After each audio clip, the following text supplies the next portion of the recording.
गुरु का समाचार पत्र पाकर मस्तक से लगाकर गदगद कंठ हो जाता है। ऐसे अधिकारी प्रपन्नों के परमात्मा भी वश में होकर रहते हैं।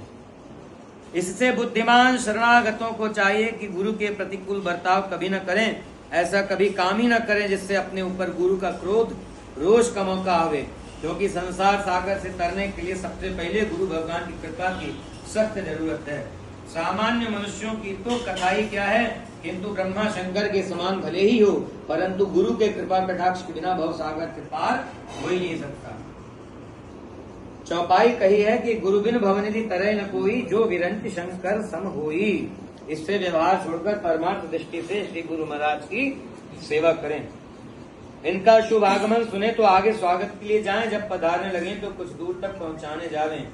शास्त्रों का तथा बड़े बड़े मुमुक्षु महात्माओं का बारंबार यही कहना है कि श्री गुरु जी के श्री चरणारविंद में निष्ठा रखने वाले चेतनों के लिए सब सुलभ है।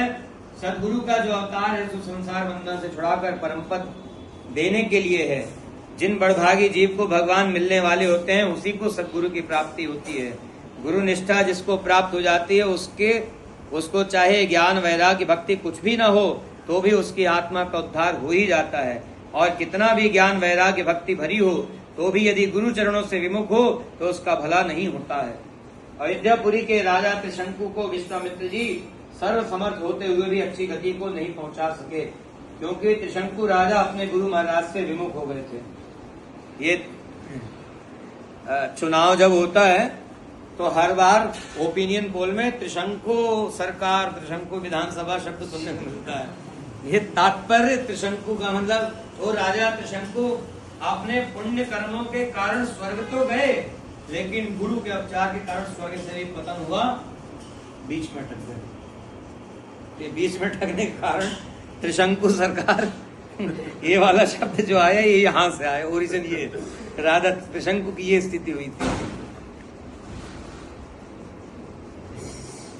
अयोध्यापुरी के राजा त्रिशंकु विश्वामित्र जी सर्व समर्थ होते हुए भी अच्छी गति को नहीं पहुंचा सके, क्योंकि त्रिशंकु राजा अपने गुरु महाराज से विमुख हो गए। कौन थे गुरु?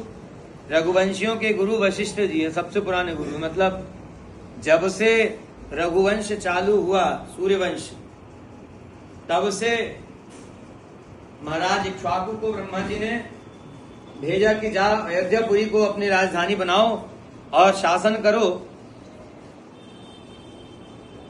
तो महाराज इक्ष्वाकु ने कहा ब्रह्मा जी से कि मार्गदर्शन करने के लिए गुरु जी की भी तो आवश्यकता होगी। तो ब्रह्मा जी